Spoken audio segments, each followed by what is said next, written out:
हरे राम राम राम हरे हरे, हरे कृष्ण कृष्ण कृष्ण हरे हरे। हरे राम राम राम हरे हरे, हरे कृष्ण कृष्ण कृष्ण हरे हरे। हरे राम राम राम हरे हरे, हरे कृष्ण कृष्ण कृष्ण हरे हरे। हरे राम राम राम हरे हरे, हरे कृष्ण कृष्ण कृष्ण हरे हरे। पुंडलिक वरदे हरि विठ्ठल, श्री ज्ञानदेव तुकाराम, पंढरीनाथ भगवान की जय। माऊली ज्ञानेश्वर महाराज की जय। जगद्गुरु तुकाराम महाराज की जय। ब्रह्मनिष्ठ गुरुवर्य रंगनाथ महाराज की जय। श्री विनायकं गुरुर्नौमि साखरे नाम विश्रुतम्, येषां चरण सान्निध्यात् जीवा मुक्ता भवन्ति। साखरे वंश विख्यातं ज्ञानदान परायणम्, विनायकं गुरुर्वन्दे भवबन्धविमुक्तये। श्रीरङ्गनाथं गुरुराजवर्यं मुमुक्षूणां ज्ञानदानेकदक्षं, प्रभावती क्षेत्रनिवासिनं नमामि वेदान्तविदां वरिष्ठं। पुण्डलीकवरदे हरिविठ्ठल, श्री गुरु ज्ञानदेव तुकाराम, पंढरीनाथ भगवान की जय। माऊली ज्ञानेश्वर महाराज की जय।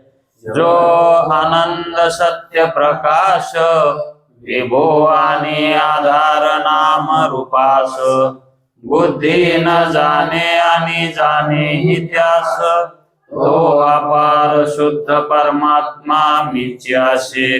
माझे अपार स्वरूप समुद्रावरती, जणू तरंग ब्रह्मा विष्णू महेश गणपती, सूर्य चंद्र वरुण यम मिरविती, देवी कुबेरही तैसेची। जो सर्वज्ञ आणि दयाघन, मुनी हृदयी ज्याचे करीती ध्यान, त्याचे बुद्धी उपाधी करुण, मिथ्याभान मजची माझी होतसे। ज्याच्या ज्ञाने भाषे जगत, जसा दूरीवरी सर्प दिसत, परी दोई ठाई ना सर्प जगत, ते स्वतंत्र आणि स्वयं ब्रह्म मिज्याशी। पुण्य पुरुषी सदैव निष्काम, बोध प्राप्ती कारणे भजावा राम। तो मीची आहे आत्माप्त काम, तरी नमन कवना करावे म्या। जयांचे केलिया स्मरण, सकल विद्येचे होय अधिकरण। येची वंदू श्री चरण श्री गुरूंचे, ते नमस्कारोनी आता। चला, विचार सागर तरंग चौथा, परिच्छेद 57, ब्रह्माच्या प्रत्यक्षत्वाची सिद्धी। ब्रह्माच्या प्रत्यक्ष ज्ञानाची सिद्धी। या अगोदर आपण ज्ञानाचे प्रकार पाहिले।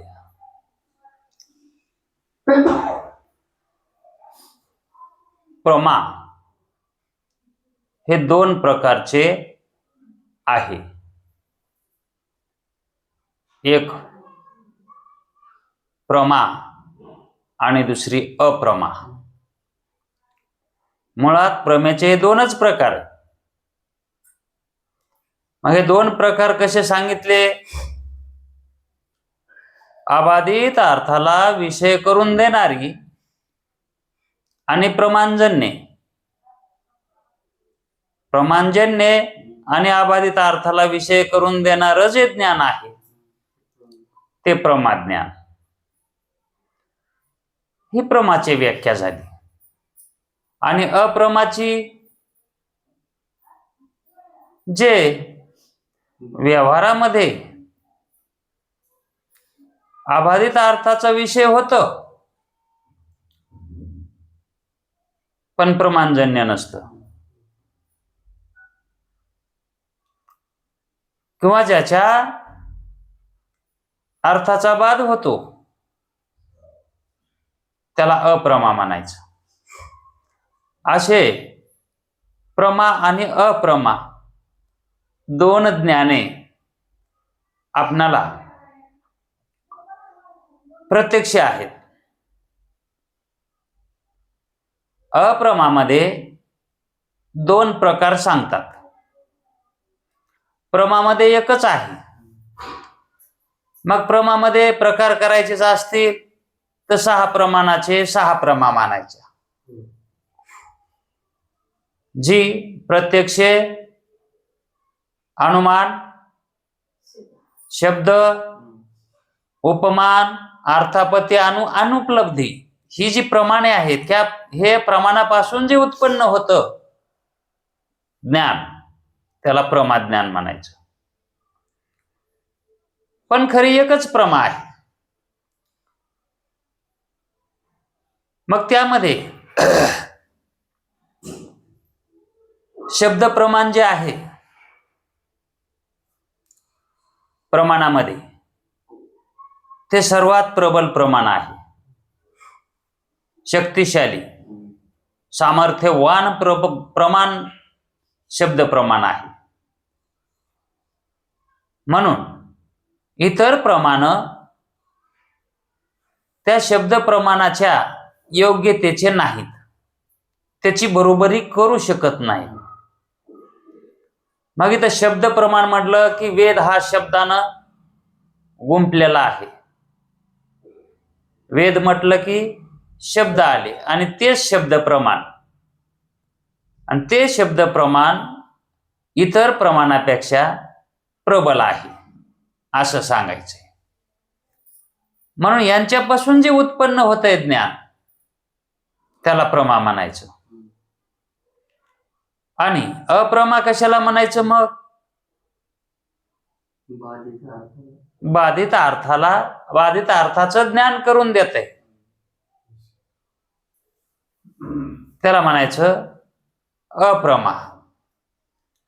इंद्रियापासून उत्पन्न होतंय पण बाधित अर्थाला आणि इंद्रियापासून उत्पन्न होतंय पण अबाधित अर्थाला विषय करून देतंय. इंद्रियापासून उत्पन्न होते पण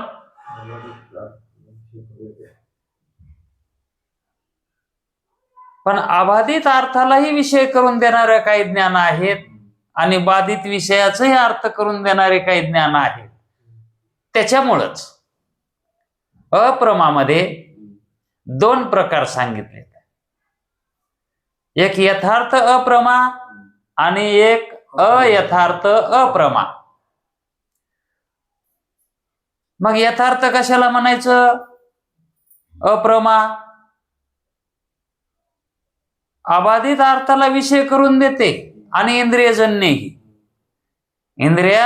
इंद्रियापासून होणारे ज्ञान आणि अबाधित अर्थाला विषय करणारे ज्ञान त्याला म्हणायचं यथार्थ अप्रमा.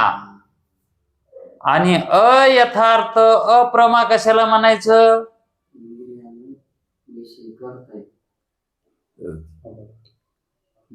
इंद्रियापासून ते उत्पन्न होत नाही. इंद्रियापासून उत्पन्न होत नाही आणि अबाधित अर्थालाही विषय करत नाही त्याला काय म्हणायचं? अयथार्थ अप्रमा. आणि यथार्थ अप्रमा कशाला म्हणायचं? प्रमाणापासून उत्पन्न होते, प्रमाणापासून उत्पन्न होते आणि व्यवहारकाली अबाधित अर्थालाही विषय करते. मग असा असून सुद्धा तिच्या ठिकाणी यथार्थता आली, कारण अबाधित अर्थाला विषय करायले आणि प्रमाणापासूनही उत्पन्न व्हायले, तरी पण त्याला अप्रमा का? हो यथार्थ म्हणायलोत ना, हो पण पुन्हा अयथार्थ काऊन म्हणायला त्याला? कारण ती प्रमाणापासून, वेद प्रमाणापासून उत्पन्न झालेलं ज्ञान नाही म्हणून ते अप्रमा ठरायले. म्हणून इंद्रियजन्य इंद्रियाच्या प्रमाणापासून उत्पन्न व्हायले आणि अबाधित अर्थालाही विषय करायले. पण इंद्रियजन्यापेक्षा वेद प्रमाण्य हे प्रबल आहे. इंद्रियानं प्रत्यक्ष जेवढं म्हणून होतंय, इंद्रियाच्या मार्फत जे काही ज्ञान होतात ते सर्वच सत्य असतात असा नियम करता येत नाही. आणि इंद्रियानंच प्रत्यक्ष होतंय असाही नियम करता येत नाही. का? इंद्रियानंच प्रत्यक्ष होत नाही किंवा इंद्रियानंच प्रत्यक्ष होतंय? इंद्रियाशिवाय प्रत्यक्ष होतच नाही असं म्हणता येत नाही. कारण इंद्रिया वाचून सुद्धा प्रत्यक्ष ज्ञान होतात आणि याचा सगळ्यांना अनुभव आहे. स्वप्न हे प्रत्यक्षात दिसलं होतं, मग ते इंद्रिया वाचून दिसलं का इंद्रियानं दिसलं? इंद्रिया वाचून दिसले. मग इंद्रियानंच दिसत असा नियम करता येतो का? किंवा जे सुखदुःख होतात ती सुखदुःख सुद्धा प्रत्यक्षच आहेत आणि ती सुखदुःख इंद्रियानं होतात का? पूर्वीच्या ज्ञानजन्य संस्कारानं, वृत्तीनं, स्मृतीनं सुखदुःखे होतात. हे प्रत्यक्ष अनुभव आहे सगळ्यांना. म्हणून इंद्रियापासूनच प्रत्यक्ष होतो असा नियम करता येत नाही. मग इंद्रियानं प्रत्यक्ष झालेलं सत्य ज्ञान मानायचं का इंद्रियापासून, इंद्रिया वाचून झालेलं प्रत्यक्ष ज्ञान हे सत्य मानायचं का वेद प्रामाण्यापासून झालेलं प्रत्यक्ष ब्रह्मज्ञान हे सत्य मानायचं? आता इथं किती ज्ञान झाली है का नाही? ब्रह्मज्ञान, साक्षी भाष्य आणि प्रमाणजन्य, इंद्रियजन्य. प्रमाणजन्य म्हणजे इंद्रियजन्य. आता या तिन्ही ज्ञानापैकी कोणचं ज्ञान प्रबल आहे? कोणत्या ज्ञानामध्ये सामर्थ्य आहे की याला सत्य म्हणावं म्हणून? आता जे ज्ञान बाधित ठरल ते नापास होईल आणि जे बाधित ठरणार नाही ते कसं होईल? पास होईल. म्हणजे तेच यथार्थ मानावं लागेल आणि त्याच ज्ञानाला प्रमा मानावं लागेल. बाधित झालेल्या ज्ञानाला प्रमाज्ञान म्हणता येईल का? मग इंद्रियाद्वारा होणारे जे ज्ञान आहेत तिथं वेदाचं प्रमाण्य नाही. संसारिक मनुष्याला इंद्रियाद्वारा ज्ञान होते. वृत्ती इंद्रियाद्वारा बाहेर निघून प्रत्यक्ष पदार्थ जाणती. मग ते ज्ञान जे व्हायलंय पदार्थांचं ते कसं आहे? प्रमा म्हणता येईल का त्याला? आम्ही घटकाभर म्हणू कालचेच पदार्थ आम्हाला आज दिसायलेत म्हणून ते प्रमाच म्हणा म्हणून, पण आम्हाला त्या दोषानं कालचेच पदार्थ आज दिसायले. कशावरून? वेद प्रमाणे. कारण वेद सांगतो रोज रोज नवी नवी सृष्टी, नवे नवे मनुष्य, नव्या नव्या नजरा, नवे नवे अनुभव हे क्षणोक्षणाला बदलायलेत.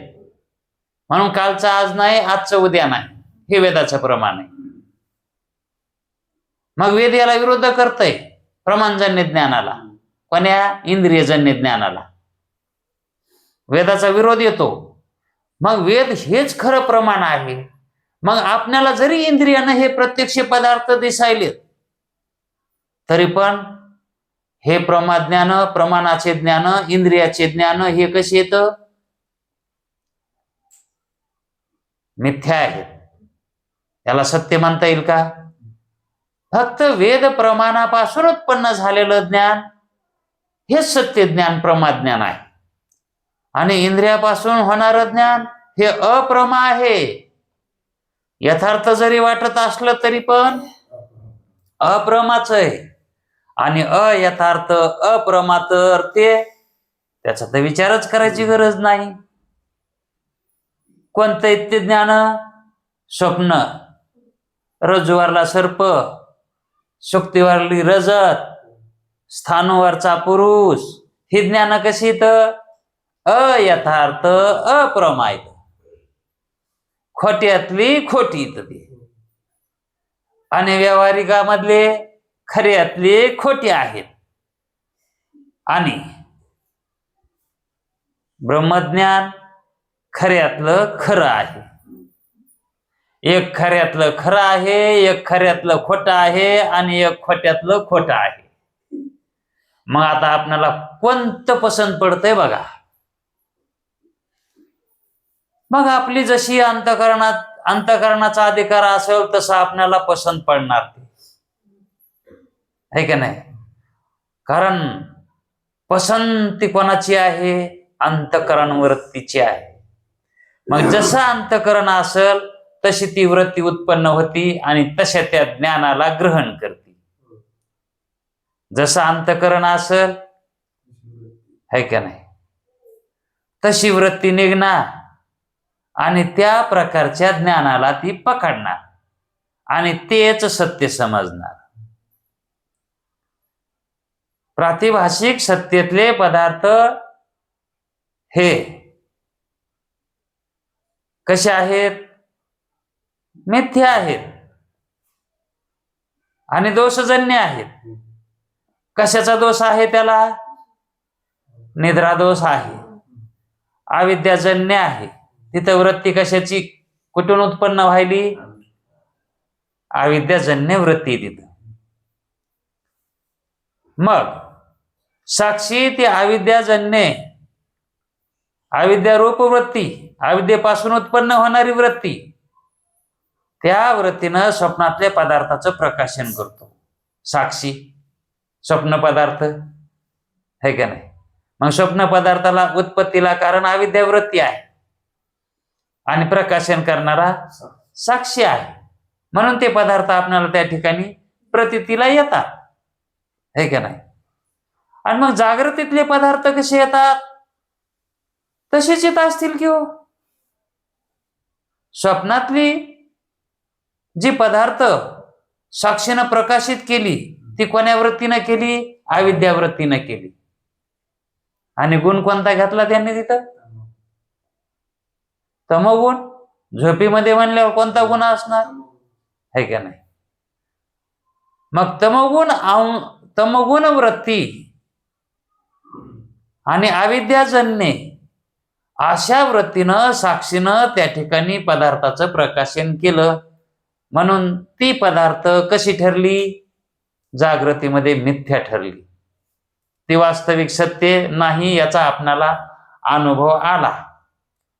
कधी आला? जागृतीत आल्यावर.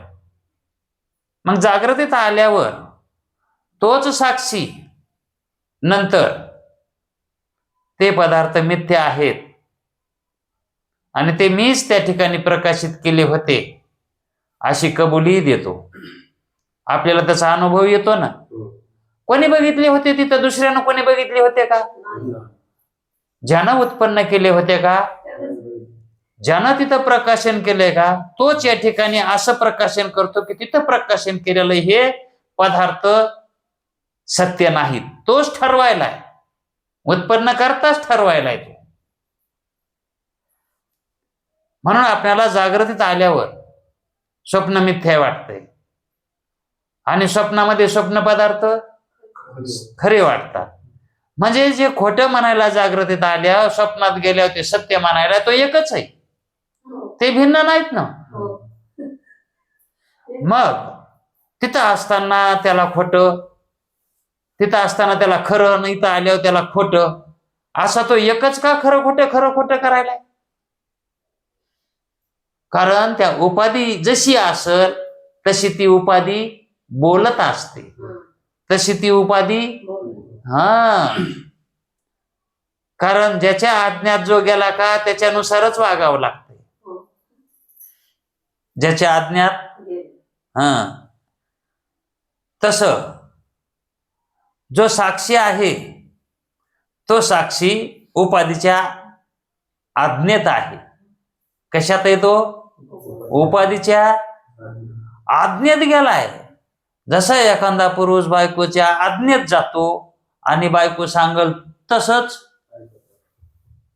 आणि तसंच झालंय चैतन्याचं. ह्या उपाधीच्या योगानं तो तिच्यानुसार तो प्रकाशन करतो. मग या ठिकाणी जागृतीत आल्यावर काय होतंय? इथंही अविद्याच आहे, पण त्या ठिकाणी सत्वगुण वृत्तीने इतरच्या पदार्थाचं प्रकाशन करतो. जागृतीमध्ये अविद्याच आहे, अविद्यावृत्तीनंच पदार्थाची उत्पत्ती होते. पण ज्ञान जे व्हायलंय का ते सत्वगुणानं व्हायले, आणि सत्वगुणाचा अधिक अंश असल्यामुळं या ठिकाणी जागृतीमध्ये ज्ञानाचं प्राधान्य, प्रभाव अधिक आहे. म्हणून अधिक प्रबल्य असल्यामुळं ज्ञानाचं स्वप्न पदार्थ तुच्छ ठरवितो. जागृतीत आल्यावर की ते पदार्थ योग्य नव्हते, ते दूषित होते, बाधित होते. कोण? सत्वगुण ठरवितो. या ठिकाणी तमोगुणापासून उत्पन्न झालेल्या पदार्थाला सत्वगुण बाधित करतो. मग साक्षी जागृतीमध्ये, साक्षी जो आहे तो जागृतीमध्ये अंतःकरण वृत्तीद्वारा पदार्थाचं प्रकाशन करतो. जागृतीमध्ये अंतःकरण वृत्तीद्वारा जागृतीतले पदार्थाचं प्रकाशन करतो. आणि तो साक्षी स्वप्नामध्ये,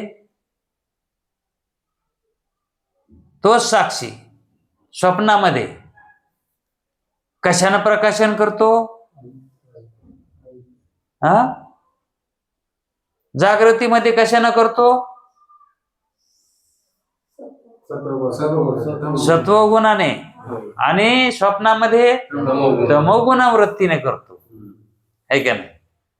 म्हणून जागृतीतल्या पदार्थाची सत्ता आणि व्यावहारिक सत्तेतली पदार्थांची सत्ता,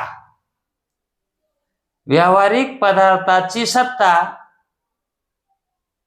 आणि स्वप्नातल्या पदार्थाची सत्ता ही आपल्याला भिन्न का वाटते?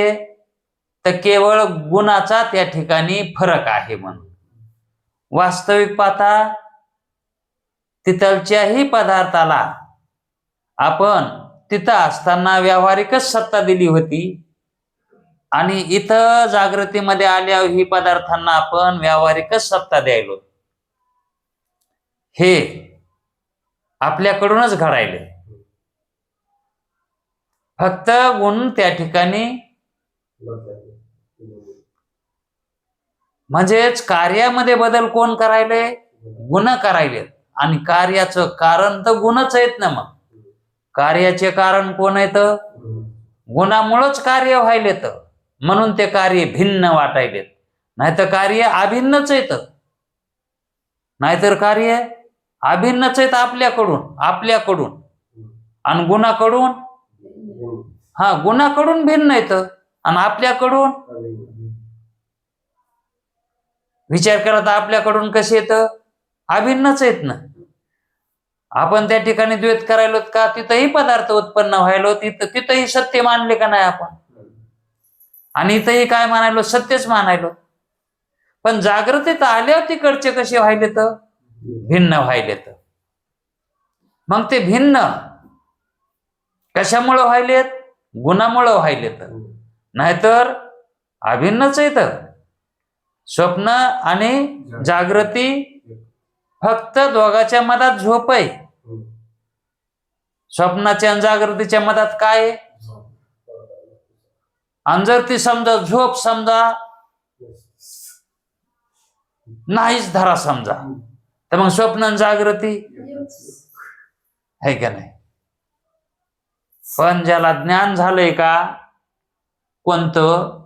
ब्रह्मज्ञान, पारमार्थिक सत्तेतलं, त्याला ह्या दोन म्हणून वेगळ्या सत्ता उरतच नाहीत. एकच सत्ता मानतो तो. फक्त प्रातिभाषिक सत्ता मानतो. जागृतीची व्यावहारिक सत्ता सुद्धा राहत नाही. कारण व्यावहारिक सत्ता सुद्धा ही प्रातिभाषिकच आहे आणि स्वप्नातली सत्ता ही तरी प्रातिभाषिकच आहे. म्हणून एकच प्रातिभाषिक सत्ता मानतो. म्हणून तो जागृतीलाही स्वप्नच समजतो आणि स्वप्नालाही. म्हणून ती स्वप्न एक अवस्था समजतो व्यवहारासाठी, जगण्यासाठी. तो असला तर स्वप्नात एक असतो आणि जर स्वप्नात जर नसेल तर तो समाधीत असतो. त्याला निद्राही नसते आणि जागृतीही नसते. मुक्त पुरुषाला समाधी एक अवस्था आहे आणि प्रातिभाषिक एक अवस्था आहे. म्हणजे तो असला तर स्वप्नात, नाही तर समाधीत. कशामुळं झालं हे असं? ब्रह्मज्ञानामुळं, पारमार्थिक सत्तामुळं. पारमार्थिक सत्ता प्राप्त कशामुळं झाली? अबाधित अर्थाला, प्रमाद ज्ञानाला तो पोहोचला. कशानं? तर सत्शास्त्र श्रवणानं. वेदाच्या प्रमाणावरून त्याला ज्ञान झालं. वेदानं जसं सांगितलंय तसं त्याला ज्ञान झालं की जगत मिथ्या आहे असा वेद सांगतो आणि त्यांनी तसं जगत मिथ्या केलं. मग तो कोणाच्या प्रमाणात राहिला? तो वेदाच्या प्रमाणात राहिला. मग ज्याच्या जो प्रमाणात आहे, ज्याच्या जो प्रमाणात आहे तो कुणाचा असतो? त्या प्रमाणाचाच असतो, है का नाही? मग ते प्रमाण वेदाचे आहेत. मग तो कोण होणार? वेदरूपच होणार, है का नाही? मग हे वेद कसे आहेत? अपौरुषीय आहेत, अपरोक्ष आहेत. म्हणून तो अपरोक्ष अनुभूतीमध्ये आरूढ असतो. अपरोक्ष ज्ञानामध्ये तो राहत असतो जोपर्यंत अदृष्ट आहे तोपर्यंत. पण हे ज्ञान त्यांनी जाणले, यथार्थ प्रमा जाणली, तीही मिथ्या निघाली. अयथार्थ अप्रमा जाणली, तिथं आधीच मिथ्या होती. आणि अबाधित अर्थाला विषय करून देणारी आणि प्रमाणजन्य असणारी जी प्रमा आहे तीच प्रमा यथार्थ रूप त्याला कळाली. म्हणून तो वेद प्रमाण्यानुसार मुक्तीला पावला, मोक्षाला प्राप्त झाला. म्हणजेच मोक्षाचं साधन काय ठरलं? मग शेवटी वेद प्रमाण. इंद्रिय प्रमाण मानता येते का? म्हणून अबाधित अर्थाला विषय करून देणारं जे ज्ञान आहे आणि प्रमाणजन्य आहे, प्रमाणापासून उत्पन्न झालेलं आहे, त्यालाच प्रमाज्ञान म्हणायचं. आणि तेच अपरोक्ष ज्ञान. आणि ते जर प्रत्यक्ष झालं तर मुक्त झाला. ते प्रत्यक्ष व्हावं लागेल ना, प्रत्यक्षाच्या अनुभूतीला. हो, आम्हाला मान्य आहे, वेद अबाधित अर्थाला जाणून देणार ते प्रमाण आहे, वेद प्रमाण. आणि ते ज्ञान प्रमा आहे असंही कळालं, पण प्रत्यक्ष, कारण प्रत्यक्ष ते अपरोक्ष आहे ना. प्रत्यक्ष म्हणजे तशी अनुभूती यायला पाहिजे. प्रत्यक्ष होणं म्हणजे काय? तशी अनुभूती. आता वेदाचं प्रमाण काय आहे? तत्त्वमसि किंवा अहम ब्रह्मास्मी, मी ब्रह्मरूप आहे किंवा तू ब्रह्मरूप आहेस, असं जे संत सांगतात, गुरु सांगतो, ते ज्या वेळेस आपल्या कानावर येऊन पडतं शब्द. कशाला शब्द कानावर यायला? श्रुतेंद्रियन. श्रोत्र कान, याच्या द्वारा गुरुच्या मुखातला शब्द आपल्या कानात यायला इंद्रियजन्यच झाला.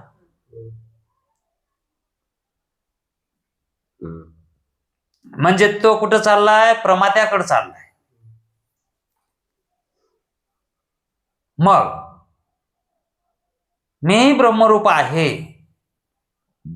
असा ज्यावेळेस त्याच्या ठिकाणी पुनरुच्चार झाला, सद्गुरु म्हणाले तू ब्रह्मरूप आहेस, त्यावेळेस त्याने विचार केला मी ब्रह्मरूप आहे, असा त्याच्या अंतःकरणामध्ये ज्ञानाचा काय झाला? ज्ञान स्फुरण पावलं ना. सद्गुरु काय म्हणाले? तू ब्रह्मरूप आहेस. मग त्या ठिकाणी स्फुरण अंतःकरणात काय झालं? हा, कथित तसंच होईन, तू ब्रह्मरूप आहेस. गुरुजी म्हणले तू ब्रह्मरूप आहेस, इकडून शिष्य म्हणला तू ब्रह्मरूप आहेस. तसं नाही. ज्यावेळेस सद्गुरु म्हणाले की तू ब्रह्मरूप आहेस, त्यावेळेस शिष्याच्या अंतःकरणामध्ये बोध काय उत्पन्न झाला?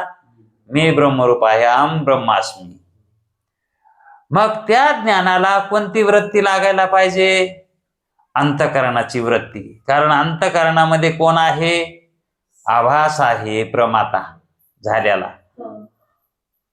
जो प्रमाता आहे का, तो जीव झालेला, तो तिथं राहतो ना त्या घरात, अंतःकरणात.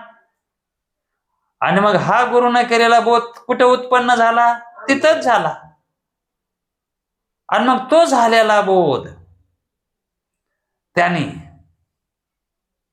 कोण्या वृत्तीनं जाणला? साक्षीच्या वृत्तीने जाणला का प्रमात्याच्या वृत्तीने जाणला? कारण त्या ठिकाणी शब्द कुठून आलाय?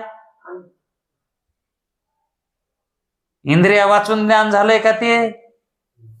का इंद्रियाच्या संबंधानं झालंय? इंद्रियाच्या संबंधानं झालंय, हे का नाही? मग याला साक्षी भाष्य म्हणावं का? आता शिष्याची काय शंका होती? जे अंतःकरणामध्ये ज्ञान उत्पन्न होतं ते साक्षीच म्हणावं. इंद्रिया वाचून झालेलं ज्ञान ते कोणाचं म्हणायचं म्हणला तो? म्हणून ब्रह्मज्ञान हे साक्षी भाष्यच म्हणावं लागल, है का नाही? पण जो बोध अंतःकरणामध्ये प्रगट होत असतो का, तो इंद्रियजन्यच असतो. म्हणून प्रत्यक्ष इंद्रियजन्यच आहे ते. ब्रह्मज्ञान कसं आहे? हा, जर सद्गुरूनं बोध केला नसता तर त्याला मी ब्रह्मरूप आहे असं ज्ञान झालं असतं का मनानं? मग सद्गुरूनं ज्यावेळेस बोध केला की तू ब्रह्मरूप आहेस, त्यावेळेस इंद्रिया वाटच तो आवाज गेला ना मध्ये काना वाटे, आणि तो आवाज वृत्तीनं पकडला. मग कोण्या वृत्तीनं पकडला? अंतकरणाच्या वृत्तीनं पकडलाय, है का नाही? आणि त्या अंतकरण वृत्तीमध्येच अहम ब्रह्मास्मी ज्ञान हे कोणाला झालं? प्रमात्यालाच झालंय. आणि बद्ध कोण झाला होता? आणि कोणाला त्याच दुःख लागलं म्हणून त्याच काय केलं? आता दुखणं नीट केलं. मी करता आहे, मी भोगता आहे असं म्हणू लागला. म्हणून त्यालाच ज्ञान झालं की खरंच मीच ब्रह्मरूप आहे. असं अभेद रूप ज्ञान, स्पष्ट ज्ञान वेद वचनावरूनच होत असतं. कारण तू ब्रह्मरूप आहेस असं सांगणार कोण आहे? वेद आहे. आणि त्या सांगण्यामध्ये दोष आहे का काही? भ्रम प्रमाद नाही आणि विप्रलिप्साही नाही. आता शब्द आठवाला. विप्रलिप्सा, भ्रम प्रमादी दोष तिथं नाहीत. म्हणून ते ज्ञान कसं आहे? दोष निर्मुक्त आहे, दोषमुक्त आहे. असं दोषरहित ज्ञान जे वेदांनी महावाक्यामध्ये सांगितलेलं आहे की जीव ब्रह्मरूप आहे, तर हेच जीवाला ज्ञान प्रत्यक्ष वेदातून घेता येत नाही. म्हणून गुरुद्वारा जर आलं तर त्याला त्याचं अपरोक्ष ज्ञान होतंय. मग परोक्ष ज्ञान आणि अपरोक्ष ज्ञान याच्यामध्ये काय फरक आहे? परोक्ष कशाला म्हणावं? जे प्रत्यक्षाच्या प्रतीतीला नसतं, प्रत्यक्षाच्या, म्हणून त्या परोक्षावर आपण समाधानी व्हावं का? आणि समाधानी होता येतं का? ज्या वेळेस वृत्तीलाच अंतकरणामध्ये वाटेल की मी ब्रह्मरूप आहे, वृत्तीकडूनच ज्यावेळेस त्या साक्षीला किंवा जीवाला, प्रमात्याला ज्ञान होईल की मीच ब्रह्मरूप आहे, यालाच म्हणायचं प्रत्यक्ष आणि अपरोक्ष. मग परोक्ष याला म्हणायचं का आता? मग परोक्ष कशाला म्हणतात? जे आपल्यापासून दूर असतं आणि प्रत्यक्ष नसतं त्याला म्हणायचं परोक्ष. म्हणून न्यायिकानं न्यायशास्त्रामध्ये परोक्षालाच काय म्हटलेलं आहे? प्रमा म्हटलंय. मग त्या न्यायिकाच्या प्रमाणापासून उत्पन्न झालेलं ज्ञान, प्रमाण आहे ना त्यांचं. कोणतं प्रमाण आहे त्याचं? अर्थापत्ती, प्रत्यक्ष, हनुमान. त्यांचं कोणतं आहे? अनुमान ज्ञान. मग अनुमान ज्ञानालाच काय म्हणायचं? परोक्ष ज्ञान. अनुमानालाच काय म्हणायचं? हे कसं परोक्ष? अनुमान कसं परोक्ष? अनुमान म्हणजे अंदाज. आपल्याला तर माहितच आहे का नाही? जर धुपण निघायलंय, प्रत्यक्ष आहे धुपण, आहे का नाही? पण त्या धुपणावरून अग्नीचं प्रत्यक्ष होतं का? अग्नीचं ज्ञान होतं, पण प्रत्यक्ष होतं का? ते अंदाज काढतो. धुपण निघाले त्या आरती खाली अग्नी आसन, अंदाज काढतो. मग ते अनुमान, ते अनुमान ज्ञान अपरोक्ष आहे का? ते परोक्षच आहे. अग्नीचं प्रत्यक्ष ज्ञान होतं का? ज्ञान व्हालंय पण परोक्ष व्हायलंय. अनुमानानं ज्ञान, कारण धुपण अग्नीशिवाय निघत नाही. वृत्ती अग्नीचा संबंध झालाच नाही. कोणाशी संबंध आहे वृत्तीचा? धुमाशी संबंध आहे. मग धुमावरून अनुमान काढ की धूम निघतो, त्या अर्थी तिथं अग्नी असायला पाहिजे. पण अग्नीचं प्रत्यक्ष होत नाही, पण ज्ञान होतंय, त्याला म्हणतात अनुमान. आता तसं आपणाला ब्रह्मज्ञानानं मी ब्रह्मरूप आहे हे अपरोक्ष ज्ञान झालंय, याला अनुमान म्हणता येईल का? मग हे कसं आहे? प्रत्यक्ष आहे का नाही? प्रत्यक्ष असल्यामुळंच ते अपरोक्ष झालं आहे. ते प्रत्यक्ष झालं म्हणून आणि अग्नीशी वृत्तीचा संबंध आहे, पण अग्नीचं प्रत्यक्ष झालं का वृत्तीला? म्हणून ते परोक्ष. आणि इथं स्वतंत्ररित्या अंतःकरणाची वृत्ती ही मध्येच जाणायली की मी ब्रह्मरूप आहे. त्या वृत्तीनं कोण जाणायले? ते मग त्या वृत्तीतला आहे का नाही? प्रमाताच. आणि तो प्रमाताच काय झालाय? जीव झालता. आणि मग त्या प्रमात्याला मी जीव आहे असं ज्ञान न होता मी साक्षी आहे असं ज्ञान न व्हायला काय झालं? काय अडचण आहे तिथं आता?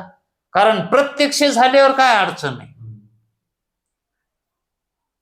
हातच्या काकणाला आरसा कशाला? पुन्हा उपाधी कशाला? पुन्हा परोक्ष कशाला? तिथं कसं होईल परोक्ष?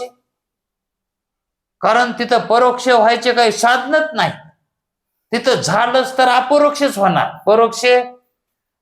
परोक्ष दूर असलं तर होईल, है का नाही? देहाच्या बाहेर असेल तर परोक्ष होईल किंवा अप्रमा होईल, यथार्थ अप्रमा होईल, पण प्रमा होणार नाही. बाहेर प्रमाज्ञान होणार नाही. प्रमा कुठं होतंय मग? वेद प्रमाणापासून उत्पन्न झालेलं ज्ञान, त्या ज्ञानापासून दुसरे ज्ञान होत नाहीत. दुसऱ्या ज्ञानाला ते परिणाम पावत नाही. तू ब्रह्मरूप आहेस हे ज्ञान दुसऱ्या परिणामाला पावन का कशाच्या? त्याच्यातून फक्त एकच अर्थ निघत आहे की ज्याला हे ज्ञान व्हालंय का त्यालाच सांगायलंय ते वाक्य की तू ब्रह्मरूप आहेस म्हणून. म्हणून ते दुसऱ्याचा अर्थ करून देणं झाले, ते त्याचाच अर्थ करून द्याले. म्हणून ते भिन्न ज्ञानाला पावत नाही, भिन्न विषयाचा ज्ञान करून देत नाही. ते ज्या वृत्तीवर आरूढ झाले ते ज्ञान त्याच वृत्तीला त्या ठिकाणी प्राप्त होतंय. आणि ती वृत्ती प्रमात्याची असल्यामुळे त्या प्रमात्याला ज्ञान होतंय की मी ब्रह्मरूप आहे म्हणून. मग हे ज्ञान कोणी करून दिलं?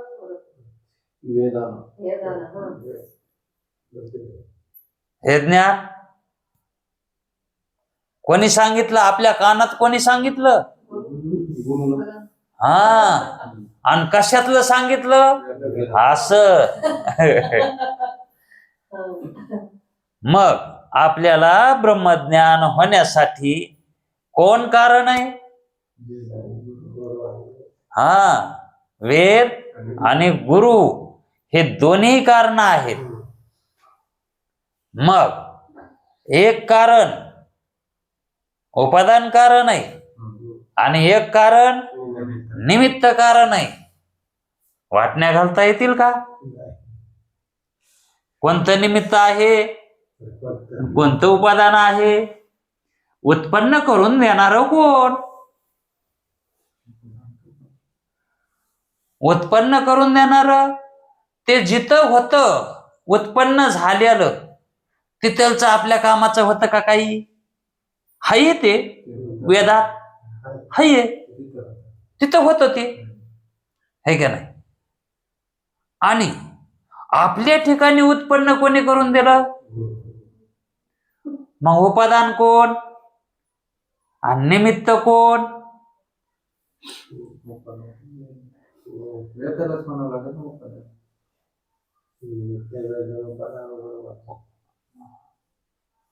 उपादान कारण, उत्पन्नाला कारण आहे ते उत्पन्न केलंय का नाही ते उत्पन्न केलंय? आहे का नाही? आहे ते उत्पन्न झालंय का नाही? मग आहे ते कुठे होतं? वेदामध्ये होतं. आहे ते कुठे होतं? है का नाही? आणि नंतर आपणाला कोणी दिलं? मग उत्पन्न कोणी केलं? है का नाही? आता गुरु ज्यावेळेस आपल्याला गुरुनं सांगितलं नव्हतं त्यावेळेस वेदात का नव्हतं का? पण आपल्याला घेता आलं का? मग उत्पन्न करून देणारे उपादान कारण गुरु आहे आणि निमित्त कारण वेद आहे.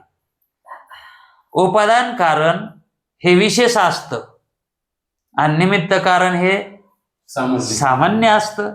याच्यावरून तरी ओळखायचं. म्हणून जे विशेष झालेलं अज्ञान आहे का ते विशेषाकडूनच निवृत्त होतंय. बघा, जुळत आहे का? विशेष अज्ञान विशेषाकडूनच निवृत्त होतंय. मग विशेष स्वरूप कोणाला दिलंय? आपण गुरुला दिलंय, है का नाही? उपादान कारण कोण आहे? ते विशेष स्वरूप आहेत. मग अज्ञान काय होतं? विशेष रूपानं होतं. मग गुरुजवळ कोणतं ज्ञान आहे? विशेष रूपाचं आहे. आणि मग ते विशेष स्वरूपाचं ज्ञान ज्यावेळेस आपल्या कानातून आपल्या अंतःकरणामध्ये आलं ते विशेष ज्ञान, मग आपल्या ठिकाणी जे अज्ञान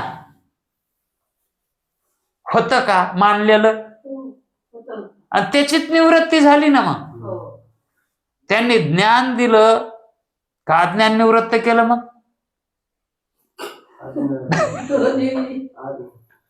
गुरु जो विशेष गुरु आहे त्याच्या शब्दाने आपल्या ठिकाणी असणार अज्ञान निवृत्त केलं का आपल्याला ज्ञान दिलं?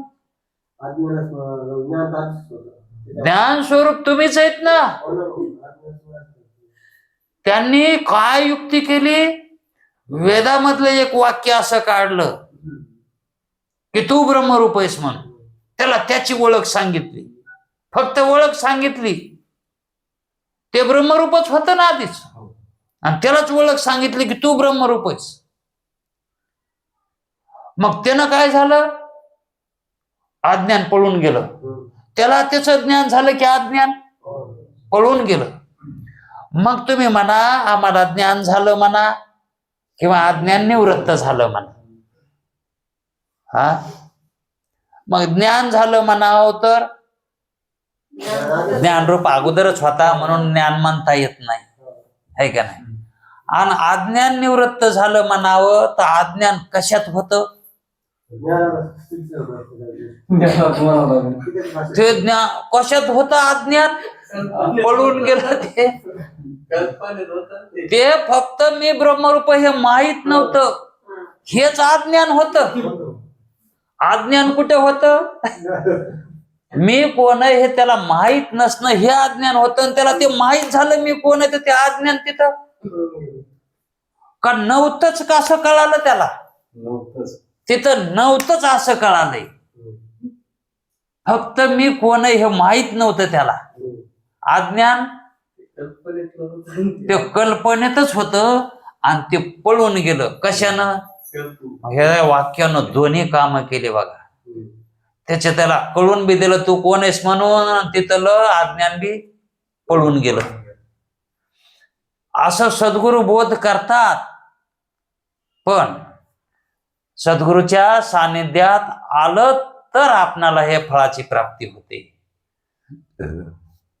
आपला विषय तर तसाच राहिला. काय सांगायचं होतं? ज्ञानाचे प्रकार सांगितले होते. कशामुळे सांगितले होते? की त्याला हे साक्षीचं ज्ञान आहे असं वाटू लागलं. सद्गुरु म्हणले तुला हे साक्षी भाष्य आहे असं वाटायले का? म्हणून ब्रह्मज्ञान हे साक्षी भाष्यच मानावं लागेल, कारण ते अंतरीच प्रगट व्हायले. पण ते म्हणले तुला हा विषय समजण्यासाठी ज्ञानाचे प्रकार सांगतो. म्हणून त्यांनी प्रमाज्ञानाचे प्रकार सांगितले. त्याच्यामुळे प्रमाज्ञान सांगू लागलो. ते सांगता सांगताच तेच सांगितले पुढचंच. म्हणून प्रमाज्ञानाचे प्रकार सांगितले आणि मग ते म्हणले तुला आता तुझ्या शंकेचं समाधान सांगतो.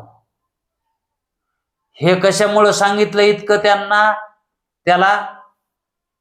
त्यानं जी विचारलेली शंका होती का, ती शंका त्याला समजायची नाही यथार्थ रूपानं. म्हणून हे यथार्थ रूपाचं ज्ञान अगोदर सांगितलं. प्रमाज्ञानात प्रमाचे प्रकार, ज्ञानाचे प्रकार सांगितले. आणि मग त्याला जी शंका झाली होती, कोणती शंका? जर सुखदुःखादी अंतःकरणाच्या धर्माचे जे ज्ञान आहे, अंतःकरणाचे जे धर्मामध्ये ज्ञान होते, अंतःकरण धर्माचे ज्ञान कोणते? सुखदुःख इंद्रिय संबंध वाचून प्रत्यक्ष होते हे खरे. सुखदुःख हे इंद्रिय संबंध वाचून सुखदुःख होतात. आणि हे कोणाचे धर्म आहेत? हे अंतःकरणाचे धर्म आहेत. अंतःकरणातच उत्पन्न होते ना ते सुखदुःख. मग हे जरी अंतःकरणाचे धर्म असले सुखदुःख, पण हे इंद्रियजन्य नाहीत. सुखदुःख इंद्रियजन्य नाहीत. म्हणून ते प्रमाणापासून उत्पन्न झाल्या नसल्यामुळं सुखदुःख इंद्रियाद्वारा प्रमाणापासून झाले नाहीत. ह्या इंद्रियाच्या ते ज्ञान प्रमात्याचे नाही. तो काय म्हणला होता? ते सुखदुःख हे प्रमात्याचं ज्ञान नाही. हे ज्ञान कोणाचं व्हायलंय? साक्षीचं व्हायलंय, है की नाही? आणि जर इंद्रियापासून झाला असतं तर मग प्रमात्याचं झालं असतं, है की नाही? पण इंद्रियजन्य आहेत का सुखदुःख? म्हणून हे साक्षी भाष्य आहेत. मग याचप्रमाणे ब्रह्मज्ञान म्हणावं लागेल. ब्रह्मज्ञानी कसं म्हणावं लागेल? साक्षी भाष्यच म्हणावं लागेल. कारण इंद्रियापासून जर ते उत्पन्न झालं, अप्रमा व्हायलंय ते, आणि तुम्ही म्हणता की ते प्रमा आहे. फरक कुठे येऊ लागला? इथंच. इंद्रियापासून उत्पन्न झालेलं अप्रमा आहे. इंद्रियापासून उत्पन्न झालेलं मग ती यथार्थ हो की अयथार्थ हो, पण अप्रमाच, है की नाही? यथार्थ हो काय अयथार्थ हो, ते अप्रमाच व्हाले. शुद्ध यथार्थ कुठे हो लागलं? प्रमा. मग याला वाटलं जर इंद्रियानं जर ज्ञान होत असेल तर ते अप्रमा ठरायले, तर मग ब्रह्माचं ज्ञान हे तर प्रमारूप म्हणायला लागले. तर मग इंद्रियापासून तर ते होतच नाही. आणि मग आतली आत जे होतंय ते साक्षी भाष्य होते. तर इंद्रिया वाचून होणार ज्ञान साक्षी भाष्य असते. मग ते ब्रह्मज्ञान बी कसं होईल? साक्षी भाष्यच होईल. पण त्याला साक्षी भाष्य म्हणता येतं का आता? मग इंद्रियापासूनच होतंय ब्रह्मज्ञान, इंद्रियाद्वाराच होतंय आणि अबाधित अर्थाला धरून होतंय. आणि अबाधित अर्थाचं ते ज्ञान असल्यामुळं, ते ज्ञान अबाधित अर्थाचं ज्ञान होत असल्यामुळं त्याचा बाध होत नाही. म्हणजे मी ब्रह्मरूप आहे असं ज्ञान झाल्यावर त्याचा बाध होतो का? कारण ते प्रत्यक्ष ज्ञान होते. ज्ञान कसं व्हालंय? ते प्रत्यक्ष व्हालंय. आणि तेच अपरोक्ष आहे असा अनुभवही त्या ठिकाणी प्रगट होतो. प्रत्यक्ष झाल्या अनुभवाला माग राहायला कसं जमन? कारण प्रत्यक्ष असतो तो अनुभवच असतो, है का नाही? म्हणून प्रत्यक्ष अपरोक्ष झाल्यावर दुसऱ्या कशाचीच त्या ठिकाणी चाल होत नाही त्याला खोटे ठरविण्याची. म्हणून प्रबल प्रमाण वेद प्रमाण आहे आणि तेच प्रमाण गुरुच्या मुखाद्वारे आपल्या कानातून मधात शिरलं की त्या ठिकाणी प्रत्यक्ष मी ब्रह्मरूप आहे असं ज्ञान अपरोक्ष होतंय. आणि ते अपरोक्ष झालेलं ज्ञान पुन्हा कधीच बाधित होत नाही, कधीच होत नाही. असं त्याच्या शंकेचं उत्तर दिलंय.